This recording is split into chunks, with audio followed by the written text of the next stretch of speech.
अगले वर्ष 2024 में प्रधानमंत्री नरेंद्र मोदी एक बार फिर जनता के बीच जाने को तैयार हैं। उत्तर प्रदेश सहित विभिन्न राज्यों में वो आजकल भ्रमण भी कर रहे हैं। भारतीय जनता पार्टी की क्या रणनीति है, इसको लेकर मैंने विधान परिषद के सदस्य गोपाल अंजान जी से वार्ता की। गोपाल अंजान जी के बारे में मैं बता दूं कि ये जमीन से उठे हुए वे नेता हैं, जिन्होंने संघर्ष करके न केवल भारतीय जनता पार्टी को फर्श से अर्श तक पहुंचाया है, बल्कि समाज के दलित अति पिछड़े समाज को भी भारतीय जनता पार्टी से साधने के लिए उन्होंने अथक मेहनत की है। उसी का नतीजा ये भी रहा कि भारतीय जनता पार्टी ने उन्हें दर्जा प्राप्त मंत्री का पद भी दिया और वे खादी बोर्ड के उपाध्यक्ष भी बने। आइए आपकी मुलाकात गोपाल अंजान जी से करवाता हूँ। सर, बहुत बहुत शुक्रिया हमारे इस चैनल में आने के लिए। अगले वर्ष 2024 के जो चुनाव होने हैं, वे भारतीय जनता पार्टी किन मुद्दों को लेकर लड़ने जा रही है? भारतीय जनता पार्टी के पास विकास का मुद्दा है जी। हमारे मोदी जी के नेतृत्व में जो चौमुखी विकास भारत के हर कोने में हुआ है जी, चाहे वो गांव हो, गरीब हो, किसान हो, झुग्गी झोपड़ी का इंसान हो, नौजवान हो, महिलाएं हो, दलित हो, सबके संबंध में मोदी जी ने काम किया जी। लेकिन सर, विपक्ष का तो आरोप है कि आम गरीब जनता तक तो जनता की जो योजना, सरकार की जो योजना है, वो पहुंच ही नहीं रही है। वो आम जनता को पता है, क्योंकि वो जनता के बीच कभी रहते नहीं। वो हवाई नेता है जी। विपक्ष कोई नेता नहीं है आज, विपक्ष के पास कोई ध्येय नहीं है, विपक्ष के पास कोई मुद्दा नहीं है जी, क्योंकि सारे मुद्दे समाप्त हो चुके हैं। जब जनता का अपेक्षाएं पूर्ण हो रही हैं, जनता का चहुमुखी विकास हो रहा है, तो लोग विपक्षी नेताओं को बिल्कुल भाव नहीं दे रहे हैं, इसीलिए विपक्षी नेता परेशान।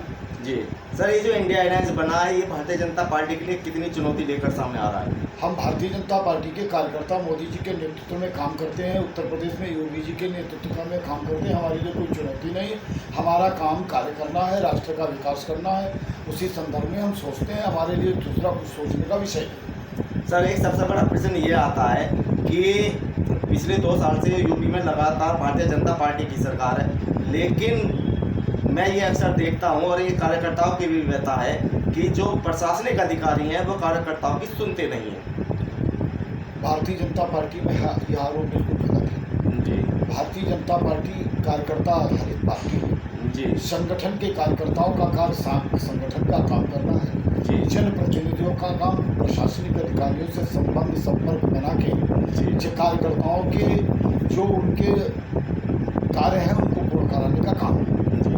सर, एक सबसे बड़ा प्रश्न ये भी उठता है कि भारतीय जनता पार्टी के बारे में ये कहा जाता है कि पिछड़ा और अति पिछड़ा समाज उनके साथ है, लेकिन खतौली विधानसभा का चुनाव हो चाहे घोसी विधानसभा का उपचुनाव हो, दोनों ऐसे क्षेत्र हैं जहां पर पिछड़े वर्ग के मतदाताओं की बहुत बड़ी संख्या थी, लेकिन उसके बावजूद भी भारतीय जनता पार्टी के उम्मीदवार यहाँ से हार जाते हैं। पीछे क्या कारण समझते हैं? इस पर विचार करेंगे, हम लोग इसका विश्लेषण करते हैं। जी। भारतीय जनता पार्टी के जब हम प्रत्याशी के रूप में चुनाव लड़ते हैं जी, तब हम यह सब नहीं सोचते और रह गया पिछड़े वर्ग का। आज मैं पिछड़े वर्ग का वहाँ कार्यकर्ता बैठा हूँ जी, जो धरती से उठकर आया है। जी। भारतीय जनता पार्टी विधान परिषद के सदस्य के रूप में उन जातियों को ला रही जी। है जिनका आज तक कोई प्रतिनिधित्व नहीं रहा। मैं भोजी समाज से आता हूँ, भड़भुजा समाज का कोई व्यक्ति आज तक आज़ादी के बाद पहली बार कोई विधायक बना है, वो भी भारतीय जनता पार्टी ने बनाया है, इसलिए ये सब आरोप अनवरत है। सर, महिलाओं को 33% आरक्षण देने की बात हुई है, संसद में भी प्रस्ताव पास हो चुका है, लेकिन 2029 के आसपास ये व्यवस्था लागू हो पाएगी। आपको लगता है कि जो महिला वर्ग है वो इससे खुश हो पाएगा? ये महिलाएं आज बड़ी प्रसन्न है।